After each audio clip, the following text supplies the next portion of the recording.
Qui aide beaucoup quand on est en carence de sommeil. OK? Donc, je vais me lancer tout de suite dans le sujet, puis ça va être un petit peu technique parce que je veux vraiment apporter des informations que si toi, là, tu souffres souvent d'insomnie, puis que le sommeil, c'est pas facile. Cette semaine, quand j'ai fait une publication, j'ai des DS qui m'écrivaient qui étaient à 3, 4, 5, 6 sur 10 dans leur sommeil. C'est vraiment pas assez. Le sommeil, là, c'est la première façon qu'a le corps de se réparer, se régénérer, se détoxifier. C'est pas pour rien que quand on tombe malade ou qu'on se blesse, on dort.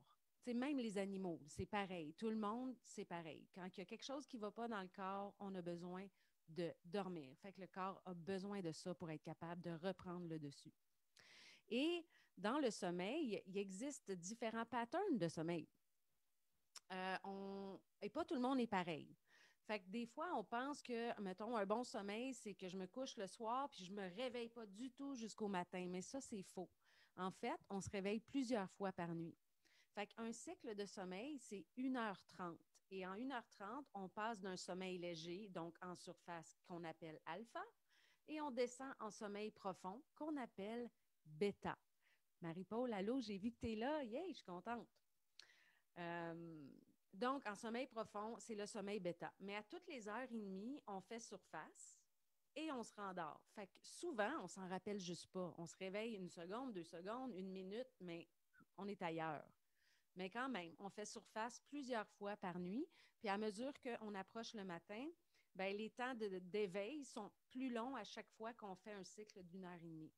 Puis je veux te dire aussi que c'est pour ça que, par exemple, tu te réveilles le matin, puis tu pourrais te lever, là, tu vas bien, tu es en forme, mais finalement, tu décides de te rendormir juste un petit peu, puis tu redors un 40 minutes. Le corps a besoin de son cycle d'1 heure et demie. Fait que ça se peut que si tu ne l'as pas fait au complet, tu te retrouves à avoir de la difficulté à comme reprendre tes esprits. Tu peux te sentir comme embrouillé puis endormi pendant plusieurs heures. Ça, quand on le sait, on peut en faire l'expérience, on peut le reconnaître. Fait que juste une petite parenthèse, des fois, il y a des matins, tu sais, que je suis particulièrement bien, mais je suis consciente que si je me rendors, j'en ai pour 1 heure et demie. Fait que je regarde l'heure et je me dis, hey, je veux-tu vraiment commencer ma journée 1 heure et demie plus tard? Parce que si je le coupe avant, ben là, je vais être comme dysfonctionnelle. Tu sais, c'est pas ça qu'on veut. Alors, ça, c'est pour les cycles de sommeil. Tu n'as pas un bon sommeil quand ça te prend toujours une éternité à t'endormir. Quand tu as l'impression souvent que tu as passé une nuit entre deux, entre le sommeil puis l'éveil, puis que finalement, tu n'as vraiment pas bien dormi. Moi, ça m'arrive ça de temps en temps, puis j'appelle toujours ça une nuit de marde. Tu sais, la nuit que tu as passé ta nuit à te dire, voyons donc, comment ça que je ne dors pas encore? Puis le lendemain, c'est dur de fonctionner adéquatement. Puis imagine qu'il y a des personnes qui vivent ça le plus clair de leur vie. Insomniaque, carencé en sommeil. Puis là, qu'est-ce qui arrive? C'est que le système nerveux, le corps veut compenser, mais veut pas. Il y a de l'irritabilité, il y a de l'impatience, puis le système immunitaire aussi qui va être beaucoup plus faible. Fait qu'il y a vraiment des conséquences pas le fun. Puis c'est pour ça que je fais le petit dossier aujourd'hui sur le sommeil pour aider les filles qui vivent ça. Alors, le sommeil, comme je disais, par rapport à la santé, il est primordial, capital, mais pour la perte de poids aussi. Parce que quand on dort pas bien, puis que le lendemain, on essaye de fonctionner quand même, le corps, euh, il doit compenser, OK? Puis il se retrouve dans un état de stress. Et quand on est dans un état de stress, on a besoin de faire appel à de l'adrénaline pour nous aider à continuer de fonctionner quand même. Et l'adrénaline fait appel à une production de glucose au niveau du foie, au niveau des cellules, parce qu'un rush de sucre, ça donne un rush d'énergie. Puis ça, l'adrénaline a besoin de ça pour se mettre en branle. Et donc, qui dit glucose, qui dit production de glucose, dit aussi production d'insuline. Et plus on produit de l'insuline en grande quantité jour après jour, plus on stocke des réserves de gras, comme je vous ai expliqué dans plusieurs autres vidéos. Je vais toujours en reparler de ça, c'est tellement important. Donc, tu as beau mettre en place toutes les façons de faire, de manger cette eau, de faire du jeûne intermittent, de choisir tous les bons aliments, mais si tu ne dors pas bien, c'est comme si tu as un gros facteur qui joue contre toi sans le savoir. OK? Fait que c'est super important de régler ça, de te pencher sur ton sommeil. Puis je le sais qu'il y a des femmes qui sont tellement rendues habituées de dealer avec un manque de sommeil qu'elles y pensent plus. Mais pourtant, il y a quand même moyen de faire plusieurs choses. OK? Fait que là, c'est là que je vais commencer à te parler de 6 façons de retrouver un sommeil incroyable nuit après nuit. Et je m'adresse à toi si justement tu as de la difficulté à dormir. Super important d'avoir des bons gras dans ton alimentation. Fait que ça, c'est génial parce que ça va avec le cétogène. Avoir des bons gras dans ton alimentation, c'est dans la manière de cuisiner tes aliments, de faire tes sautés de légumes, de choisir des viandes grasses. OK? Comme les bons gras, c'est quoi? Noix de coco, l'huile d'avocat, l'huile d'olive première pression à froid, très important, l'huile de noix, du gras de canard, des bonnes viandes bio qui sont grasses, comme exemple de la palette de bœuf. Ça, c'est des façons d'amener du gras dans ton alimentation. Le cerveau, il baigne dans le gras. Le système nerveux est entouré d'une gaine de myéline et cette gaine de myéline-là, protège le système nerveux et quand ça c'est endommagé, il y a du court-circuitage qui a lieu. Okay? Donc, c'est super important. Puis le gras qui protège le mieux et qui régénère la gaine de myéline, c'est les oméga-3 de source de poisson. Donc, c'est un supplément qui est important à avoir dans l'alimentation. Les autres, l'huile d'olive, avocat et tout ça, c'est des bons oméga-6, mais il faut chercher à équilibrer les deux. Ça, je pourrais faire une capsule uniquement sur ce sujet-là, tellement il est important et méconnu. Mais n'empêche, dans le passé, au niveau des guides alimentaires, puis au niveau de ce qu'on nous disait par rapport à l'alimentation, on s'est fait dire que le gras, c'était pas bon parce que ça causait des crises de cœur et que ça bouchait les artères. Donc, l'industrie alimentaire a éliminé tellement le gras et c'est le contraire. Le corps a besoin de gras. Et si tu coupes les gras, ton corps va fabriquer plus de cholestérol parce qu'il en fabrique, il en a besoin. Donc, ce n'est pas parce qu'on coupe les gras que tout d'un coup, on est à l'abri du cholestérol. Mais ça aussi, c'est un autre dossier auquel je vais revenir. Parce que sinon, je vais vous faire un live de genre 40 minutes, puis c'est pas nécessairement mon but. Donc, on s'est fait dire de couper le gras, mais c'est pas vrai. Et ceux qui l'ont fait pendant des décennies se retrouvent avec toutes sortes de problèmes de santé, des dommages collatéraux. Puis le sommeil en fait partie. OK? Fait que mettez des bons gras dans votre alimentation.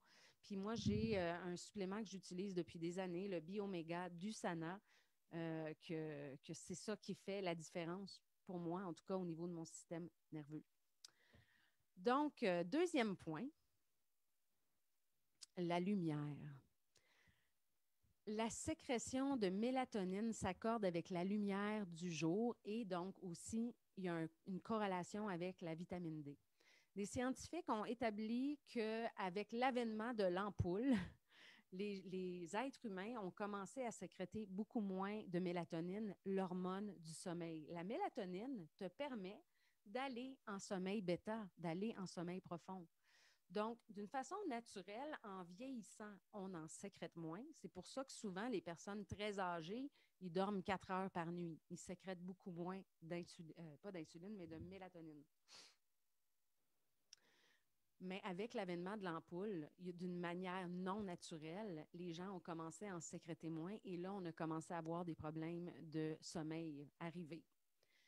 Ce qui est important par rapport à la lumière, c'est de comprendre que le soir, plus ta lumière peut être tamisée, plus tu vas favoriser que ton corps sécrète de la mélatonine. Fait qu'imagine quand il y a eu l'arrivée des ampoules de néon, puis les fameuses ampoules fluo compactes, ça éclaire ta maison. Là. Hey, moi, ça m'agresse tellement ces lumières-là. Là, pour vrai, je ne suis pas capable. Mais combien de gens se sont dit que parce qu'ils économisaient, puis c'était vrai, ben, il y avait ça partout, mais hey, c'est une lumière d'une agression qui fait en sorte que, oublie ça, là, la mélatonine, il n'y en a pas qui peut se sécréter. Donc, c'est d'avoir une conscience par rapport à l'éclairage dans ta maison. Et aussi, c'est très vrai que les appareils électroniques ont une lumière bleue qui empêche, stoppe carrément la sécrétion de mélatonine. Les téléphones, les tablettes, les ordinateurs, maintenant nos écrans de télévision aussi. Donc, si tu souffres d'insomnie, aussi difficile que ça va être de te défaire de tes appareils électroniques au moins 1 heure et demie avant d'aller te coucher, c'est quand même un geste qui peut vraiment tout changer pour toi. Puis également, si tu te lèves la nuit pour aller aux toilettes, essaye de ne pas allumer une lumière. Essaye de mettre... la lumière rouge ne stoppe pas la mélatonine. Fait que, par exemple, dans le corridor ou même dans la salle de bain, une petite veilleuse avec une ampoule rouge va faire en sorte que ta mélatonine elle continue d'être sécrétée. Fait que c'est des petits trucs au niveau de la luminosité qui peuvent vraiment changer beaucoup de choses. Ensuite, je veux te parler d'un supplément de mélatonine. En vieillissant, on en sécrète moins. Veut pas, au niveau de la lumière, ben, on n'a pas toujours le contrôle. Des fois, on a le système nerveux à l'envers. Moi, là, quand mon hamster se met à rouler ben trop, une chance que j'ai la mélatonine. Quand je vais en voyage, que je ne dors pas chez nous, on est beaucoup, hein? On change d'endroit, on n'est pas chez nous, maudit qu'on dort mal. Mélatonine. Ça, c'est vraiment mon sauveur. J'en ai toujours un pot dans ma table de chevet et ça peut faire vraiment la différence entre pas avoir le contrôle sur mon hamster puis vraiment dormir une bonne nuit. Donc, ça, c'est 100% naturel. Je mettrai un lien un petit peu plus tard. Ensuite, se coucher avant 23 heures. Des personnes qui sont plus des hiboux de nuit, ben, ils ont une moins bonne qualité de sommeil. C'est prouvé scientifiquement que quand on se couche avant 11 heures, quand on s'endort avant 11 heures, on va chercher encore plus un sommeil de qualité et de réparation. Donc, c'est d'instaurer aussi une certaine routine de sommeil qui va aider à faire en sorte que nuit après nuit, le corps s'adapte puis tu vas retrouver un meilleur dodo. Comme j'ai mis au début de ce live, écouter de la musique de méditation, soit avant de t'endormir ou même dans la soirée en faisant ta routine. La musique de méditation détend tellement, tellement le système nerveux, ça peut vraiment faire une grande différence. Également, apprendre à méditer. Ça, c'est le point numéro 6. Apprendre à méditer pour calmer le mental. Quand ça jase trop fort là-dedans, là, puis qu'on est comme stressé, bien là, c'est sûr que ça a une influence au niveau du sommeil, clairement. Ensuite, j'ai rajouté un petit point, le point numéro 7, qui est la petite voix dans la nuit. Elle te dit quoi? Parfois, il y a des choses qu'on n'ose pas communiquer, qu'on garde enfouies, qu'on garde en dedans, puis qui essayent de faire surface. Parce qu'émotionnellement, le corps, l'âme, a besoin de libérer. Puis c'est plus souvent facilement dit que fait. Il y a des fois, on est dans des conflits interpersonnels, on ne sait pas comment les régler, puis là, ça nous crée de l'inquiétude. OK? Ensuite, ben, c'est ça, les blessures émotionnelles qui sont là, qui peuvent nous hanter. La petite voix dans la nuit, dans le silence de la nuit, c'est notre âme qu'on peut entendre. Mais l'entendre ne veut pas dire l'écouter. Mais si tu es là puis tu ne dors pas, c'est quoi exactement qui est présent? Qu'est-ce qui tourne en boucle? Tu sais, prendre un petit instant pour évaluer ça, ça peut faire en sorte que justement tu dégages un moton, quelque chose qui pèse lourd. Fait que ça, c'est super important. Puis dans une expérience personnelle, moi, dans les dernières années, je te raconte que je me suis rendu compte que l'alcool, quand j'en prenais un peu trop, puis ça, quand je dis un peu trop, là, c'est même pas être chaude, là, c'est même pas être comme affectée. On va dire 2 verres de vin. Je me suis rendu compte que mon corps ne métabolise plus bien l'alcool. Donc, je m'endormais très bien, mais je me réveillais 2 heures plus tard. Puis là, j'avais à peu près 3 heures sans être capable de dormir. Fait qu'à chaque fois que je prenais un verre de trop, fait que, mettons, un deuxième verre de vin, un bon verre de vin, c'est quand même dur à évaluer hein, la quantité, mais quand même, je dors pas. Et j'ai relié ça tout d'abord au vin rouge. Puis là, j'entends parler de plus en plus de femmes qui sont proches de leur ménopause, qui arrivent vraiment dans la quarantaine et qui vivent la situation que moi je vis par rapport à l'alcool et au vin rouge. Là, j'ai éliminé le vin rouge complètement parce que c'est épouvantable. Puis, mais ça m'arrive quand même encore là, des fois, pas tout le temps, c'est bizarre, mais des fois, ça m'arrive. Fait que j'ai le cœur qui me débat quand je me réveille. Puis là c'est comme je ne peux plus m'endormir. Fait que des fois, on peut cibler aussi une cause très concrète qui nous arrache à un sommeil de santé. Donc, moi, ce que j'espère, c'est qu'avec ce live, que je t'ai apporté des trucs intéressants, des pistes de réflexion qui peuvent t'aider à améliorer ton sommeil, qui est vraiment ta première porte d'entrée vers une santé totale et globale. Et moi, je t'ai parlé aujourd'hui de 3 suppléments, la vitamine D, la mélatonine et les oméga 3. Si tu veux le lien vers ces produits, vers mon panier d'achat, fais-moi signe en commentaire, je vais te l'envoyer en privé. Et je vais aussi mettre le lien de la belle musique de méditation que je vous ai mis au début. Et je te fais une autre offre. Si tu veux le lien vers une de mes playlists de méditation sur Spotify, écris-le-moi en commentaire, puis ça va me faire un grand plaisir de t'envoyer le lien. Parce que de la musique de méditation, il y en a beaucoup. Puis je crée mon entreprise C'est aux jeunes uniquement en écoutant de la musique de méditation. Fait que je suis vraiment habituée d'avoir ça dans ma vie. Donc, belle déesse, je te souhaite un très beau week-end. Je te souhaite un excellent sommeil. Puis, gêne-toi pas aussi pour me dire s'il y a des trucs dans ce que je t'ai dit qui ont vraiment allumé des lumières, mais pas la bleue. OK? Passe un beau week-end. Ciao, ciao.